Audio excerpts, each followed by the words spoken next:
Hey, it's Renmar, and welcome back to another episode of MPL Soundcheck, a weekly show where we talk about and recap the latest happenings in MDL and MPL Philippines.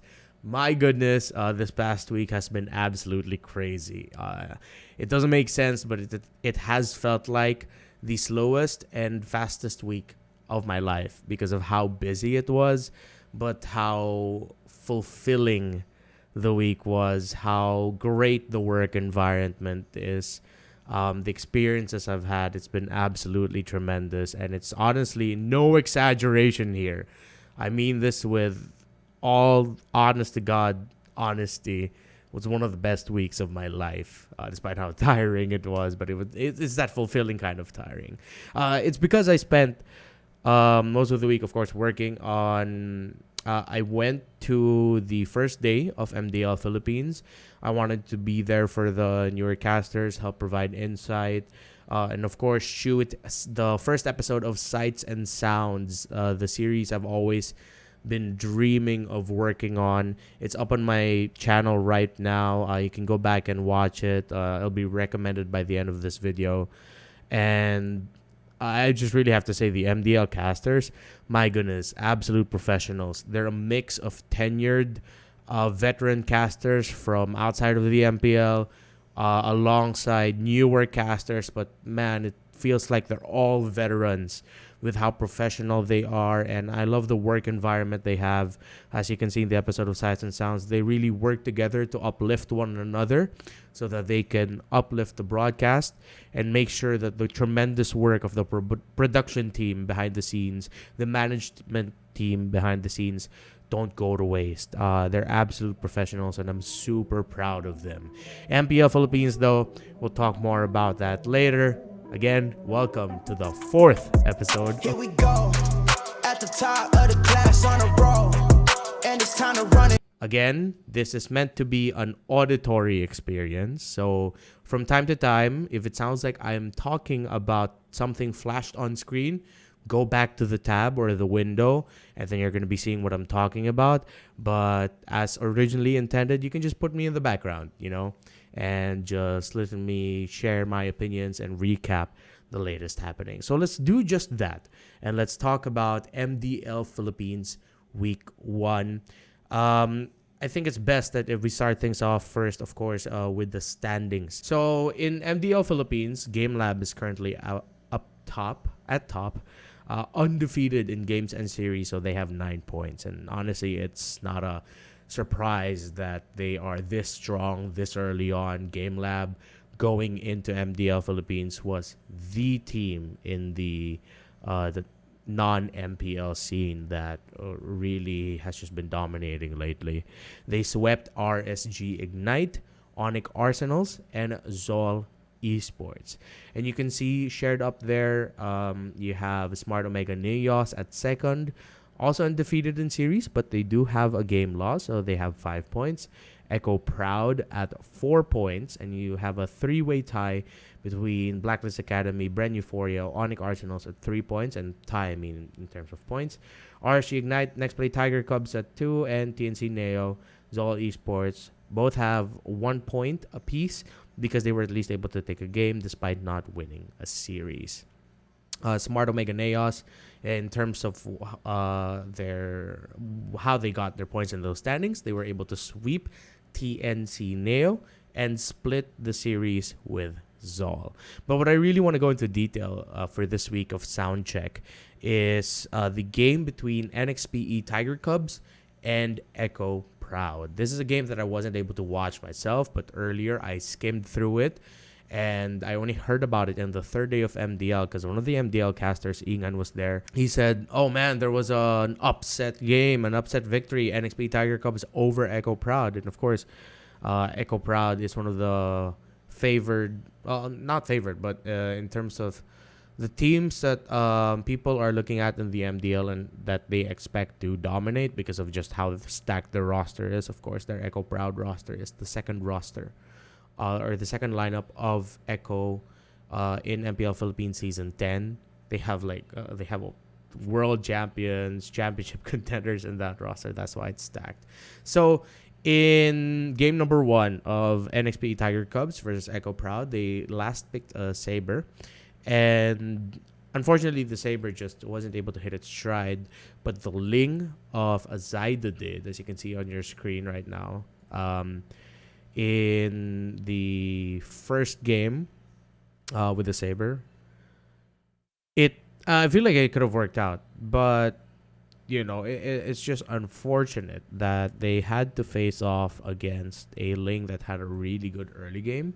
And I believe Zyda's Ling started this off with like 3-0 or 4-0. And then once you see a Ling like that, oh man, that team's going to be confident with playing, with how fast it can rotate. However, I liked that in the photo that you've been looking at for a while now, NXPE kept it relatively close despite not being able to get the towers in the mid. Because of just how gritty they were. Lancy played great in this game. Sana as well. KZN has a good amount of assists. NXP really minimized their losses as much as they could, to the point where they actually attempted a Lord/base race. They tried to split push here in the bottom lane, but as you can see, unfortunately, they were just caught out by a beautiful entry by Curtisi with the Petrify, so they weren't able to end it. And eventually they would lose this game, but they fought hard, and it went to show that after watching this game, I wasn't so surprised now about hearing that they would eventually win the series, because to put yourself in a situation where you would take a gambit such as this to try and end it means that you are willing to take risks. And despite myself being a very cautious player, and I approach at analyzing the game with a more cautious mindset, there are calculated risks. And this was a very calculated risk that Echo just responded to really well. Game number 2, on the other hand, it was a calculated and fundamental game from Tiger Cubs. They won all the turtles, and just they knew how to be aggressive at the right times. They covered their targets. Lancy was the MVP of that game, 6-0 and 5. So it was an opposite this time around. This time it was Tiger Cubs who mostly got everything that they wanted, or got everything they wanted, and they just rode it out. Echo kept it relatively close, but next, the Tiger Cubs, they knew they had the lead and they didn't let it go. Now in game number 3, this was a crazy game because it was just a back and forth. It was neck and neck for the first 8 minutes of the game until this team fight before the first Lord, which gave NXPE a lead. Later, though, Echo Proud, my goodness, they would counter an NXPE pickoff attempt onto JP, which eventually ended up in a triple kill for Zaida because he was just sweeping up the remaining members of NXPE. If you want to watch this game and you want to see these exact moments, and this goes for everything I'm showing on screen, just look at the timestamp up top and then just rewind it a little bit until you see the start of that initiation onto JP. But then in the Lord push of Echo Proud, NXPE would be able to pick off Zaida. As you can see here, Zaida ate up a Dawning Light. Not a lot of damage, but Sana actually concealed behind Zaida and was able to catch him with the ultimate. And with Zaida down, not a lot of teams would expect that a team would immediately push out of base, but they did. And so next play, Evo's Tiger Cubs, they chased out Echo. During the chase, they took down JP. Then eventually, it led to a sequence where Sumpak would get a triple kill, and JP being the last to defend after all the respawn timers. After he respawned, and then Echo got taken down. Actually, Zaida got to respawn as well and stuff, but then Zaida got taken down. Curtisi got taken down. And that was a win for next play Tiger Cubs. Again, I wasn't able to watch the full series, but when I review, I just mostly skim through the series, and it was a great one to just see the summary of and seeing the key moments of what turned things around for both teams. It was a beautiful game played by both teams, so congratulations to the Tiger Cubs for the upset win over Echo Proud. Of course, we have to congratulate the weekly MVP of MDL PH Week 1, Aizawa of Game Lab. Farsa was what really stuck in my mind, and I think also too, he continued to play more Farsa games after day number 1, because while I was watching through day 1, Farsa really was like the pick of the day alongside Valentina, if I'm not mistaken. A lot of mid laners got MVP in day number 1 of MDL PH. But Aizawa just positions so well. He plays so well with the rest of his team. Game Lab altogether just played beautifully, honestly. And if you haven't seen a Game Lab game, I suggest you check them out, because wow, they're on another flow right now compared to other MDL teams. They aren't always super dominant, but they know how to make comebacks. They also know how to dominate when they have the right tools for it. They know how to keep the games close when they're behind. They're just such a great team overall, and I'm looking forward to seeing more of Game Lab when I do get to watch more MDL games. So before we move on from MDL Philippines, of course, lastly, let's look at the schedule. They're going to be starting on Tuesday again. This time around, they're going to be airing now from Tuesday to Thursdays. So you're not going to be catching MDL and MPL on the same day within like the same hour. So on day number 1 of week 2, you're going to see Onyx Arsenals versus Blacklist Academy, Tiger Cubs versus Game Lab, Omega Neos versus Echo Proud, and TNC versus Zol Esports. The first 2 days of each week of MDL will have 4 series, all best of 3, starting at 12 p.m. That's +8 GMT Philippines time. And the last day of MDL Philippines each week, day 3, will only have 3 series starting at 2 p.m. Philippines time. So don't forget to watch MDL Philippines week 2. So it is now story time for MPL Philippines. And before I really talk about games and specific players and teams, I just really want to talk about the overall mood behind the scenes. So honestly, this has to be one of the best starts we've had in terms of production team, probably ever.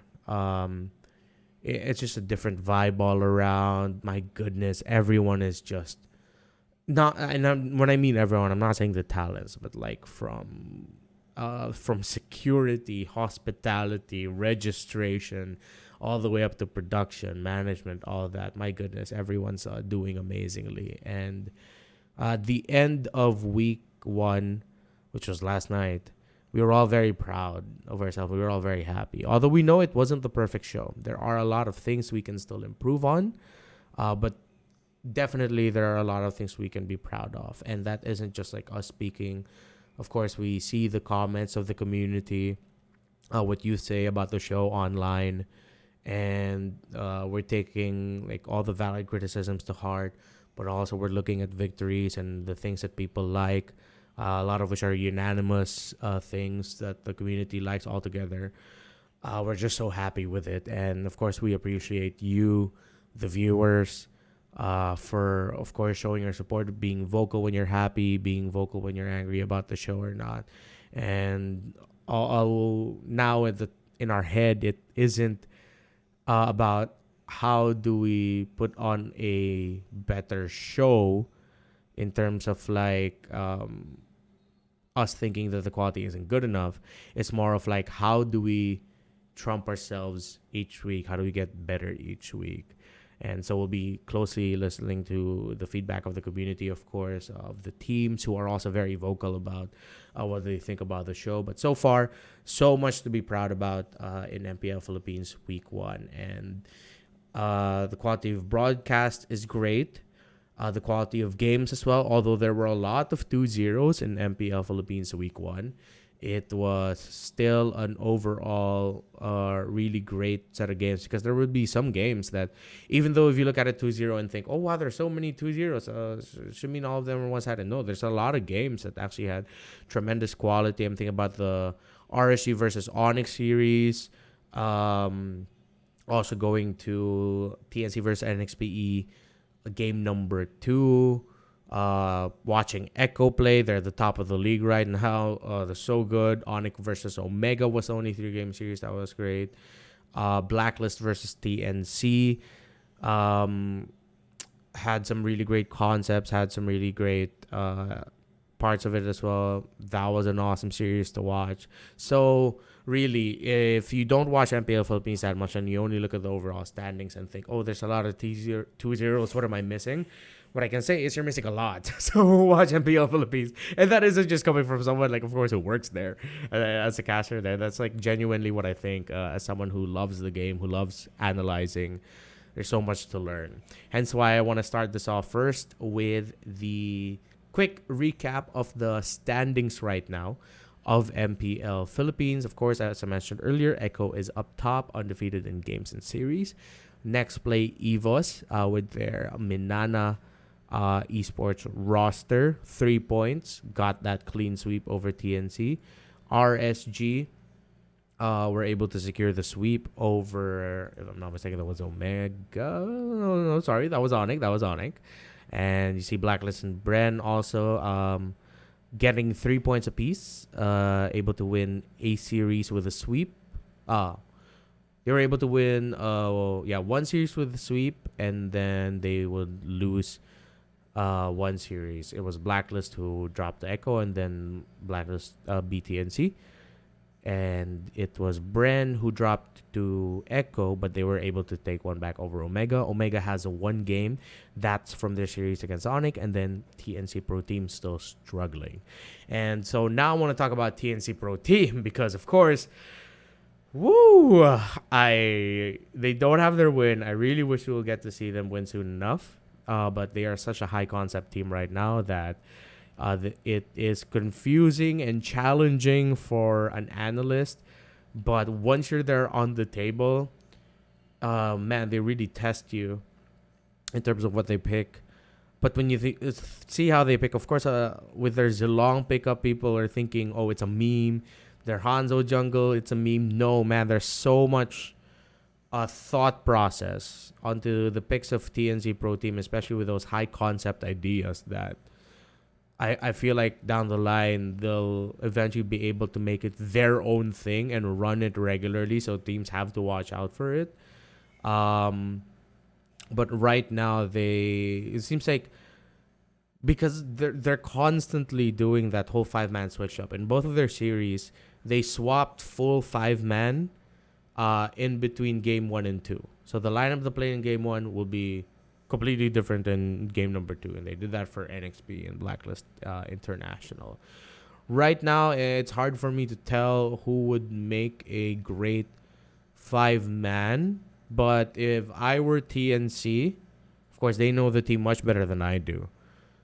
Starting week number 2 onwards, it'll be great to see them run with one lineup first. Maybe a sub here and there, but run one lineup, see how well that does. Make them play all your high concept ideas, and then that's not working out or you're put in a comfortable position, play it in.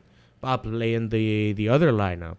But yeah, overall, man, TNC, I really hope they get their win. I love the ideas that they show. I like that they're really going out the box with their ideas.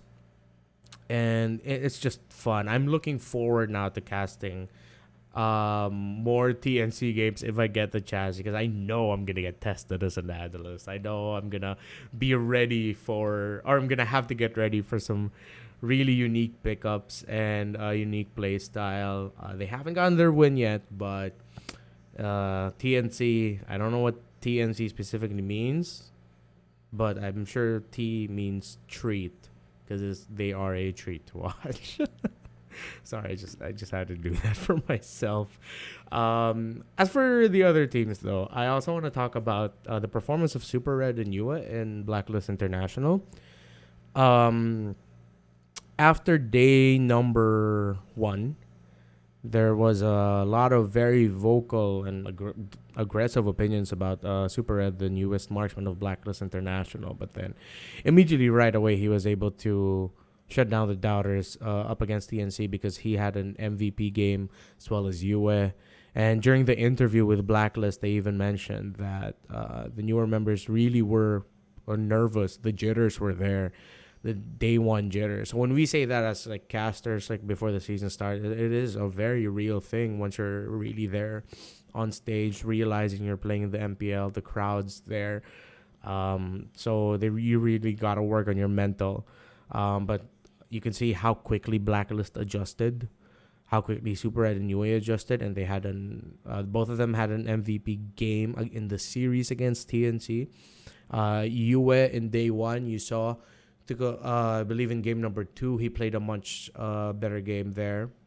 In game 1, you also saw the jitter. So, and then you also had Renegade play up against TNC. My goodness, Renegade. Whoo! Oh man. I bet Edward's happy seeing that the X-Plane role is in good hands with Renegade, the Hitman, coming in big. So the 3 newest acquisitions for Blacklist International played incredibly well in their series against TNC. I'm looking forward to seeing more of them. And of course, looking forward to seeing the growth of not only UA, but of course Super Red, because really he was incredibly impressive in the TNC series, and he has a fair share of highlights there with his Moskov. So go check that out. Speaking of mental, Next Play Evos, in their interview after defeating TNC, they mentioned that the reason why they didn't play for months after getting acquired by Minana was that they really wanted to work on their mental and their holistic growth, meaning that it's important, yes, for pro players to improve their abilities and their mechanics in game, but there are other aspects of being a pro player, such as, your mental fortitude, how you carry yourself, that you have to think about, especially now with all the eyes on you in MPL.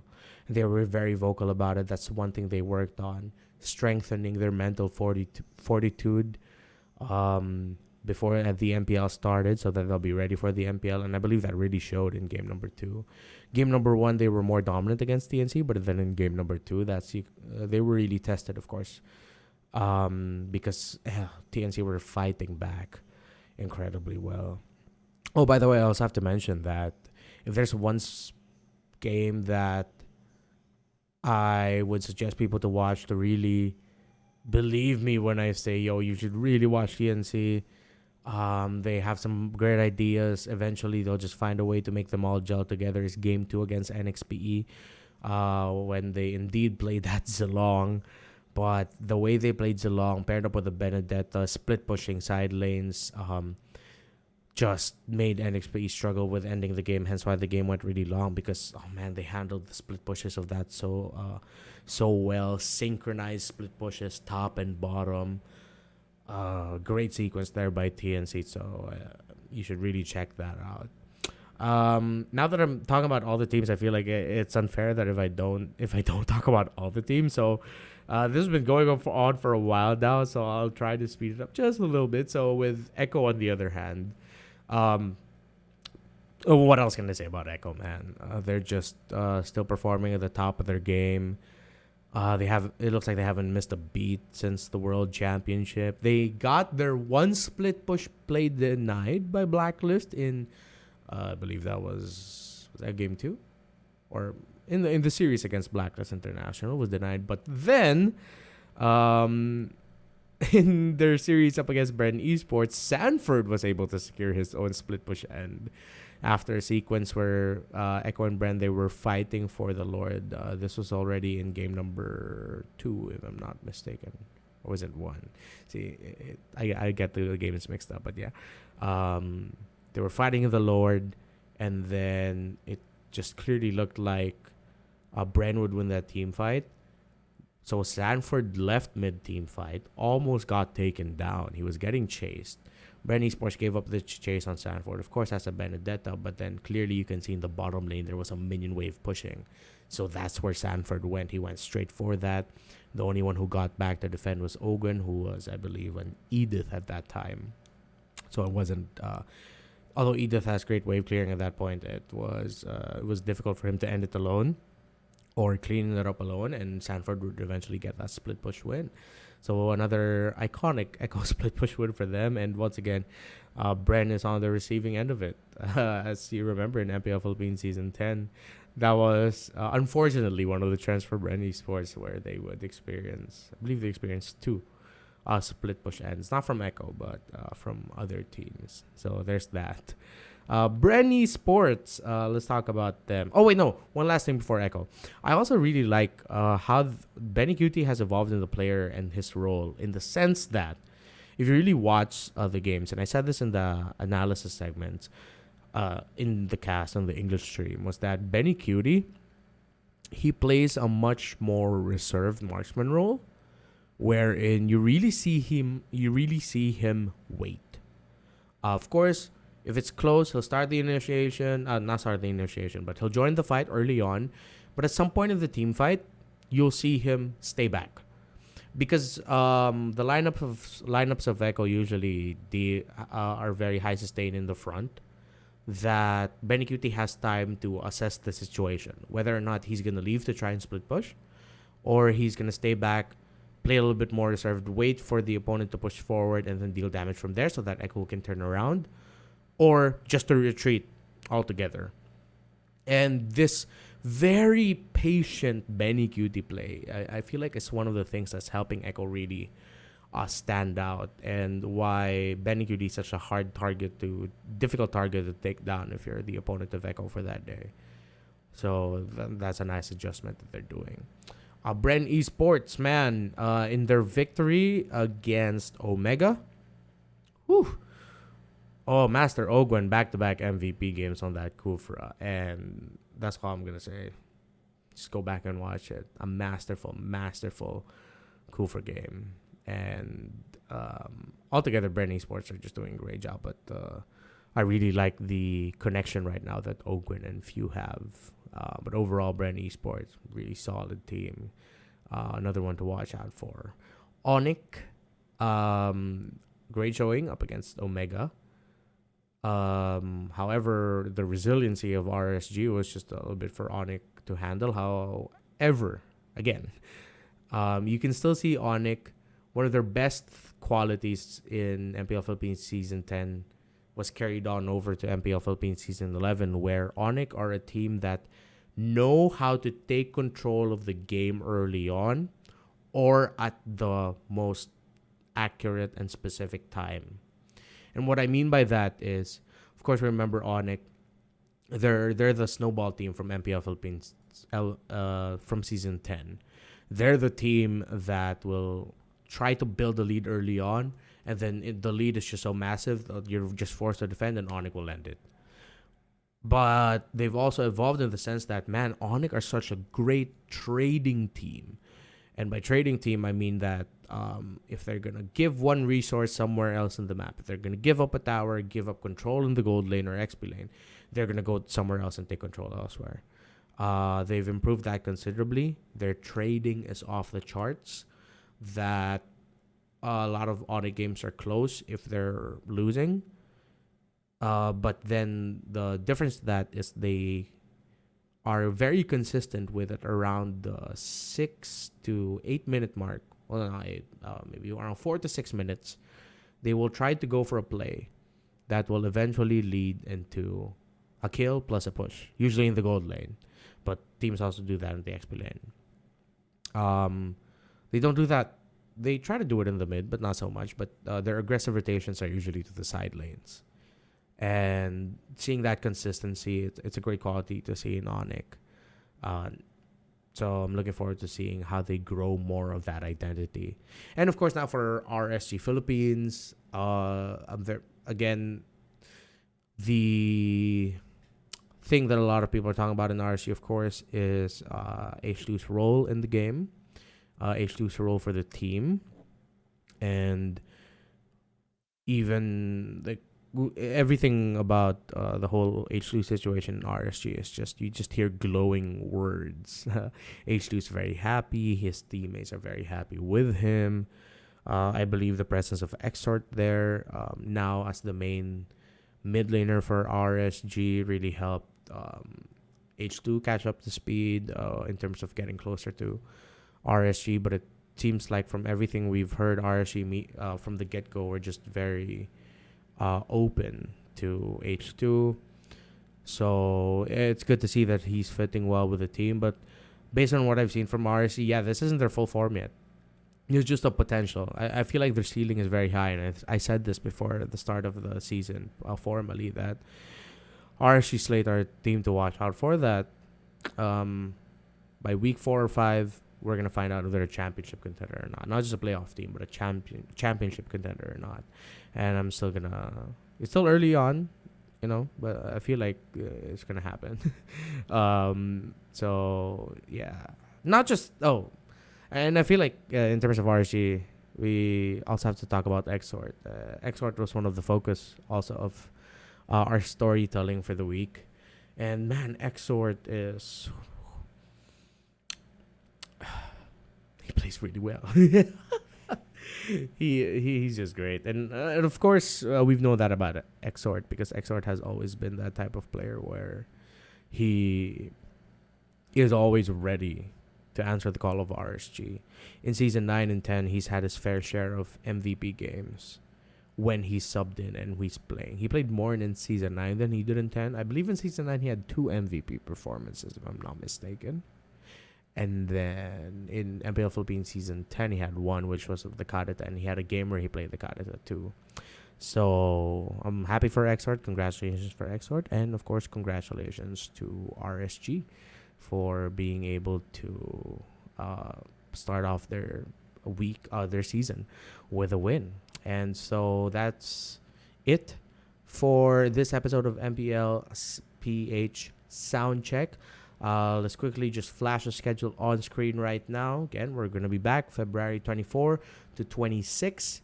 On Saturdays and Sundays, we start at around 4 p.m. for the games, but the broadcast starts by like 3:30. We're already going to be seen on screen and start laying down the stories of the game leading up to it. And of course, we start games at 1:30 on Saturdays, but program will be starting by 1. So that's the schedule. Those are the matches. And yeah, again, that's it for this episode of MPL PH Soundcheck. Again, thank you so much for all the support, all the growth the channel's been getting. I've been seeing a lot more viewers here on YouTube. Comment more on my page and even on my Twitter about the stuff that I post on here. So thank you very much, and thank you for your continued support of MDL and MPL Philippines, all the casters, talents, the production, the teams, the players. Thank you so much. We'll see you on the next episode. All right, bye.